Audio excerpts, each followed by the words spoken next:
Okay, it's that time of year again, or month, I should say, where I do my hair transplant video.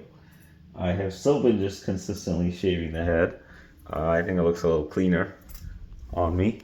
I've been growing out the beard though. I think I might be doing that for a few months and let's see how big it gets.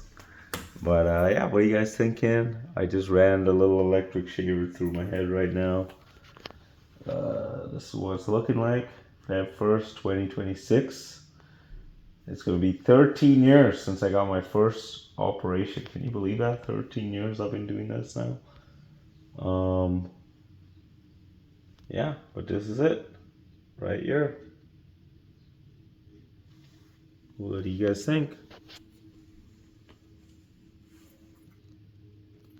So I got distracted. This grown woman is throwing paper airplanes outside on the street.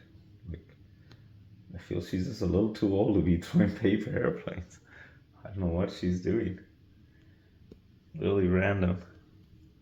Anyways, this is my head. I've been getting more into weightlifting recently. I don't expect anyone to see any changes yet, at least not for the first 60 days. But I feel stronger, which is great.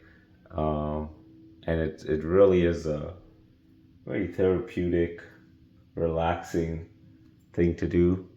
Maybe next month I will do one on my workout bench so you guys can see if there's any changes. If I'm looking a little buffer, I've been focusing more on my shoulders and arms and chest. But again, I don't expect you guys to see any changes just yet. Anyways, that's the video. Leave a comment, question, concern, anything.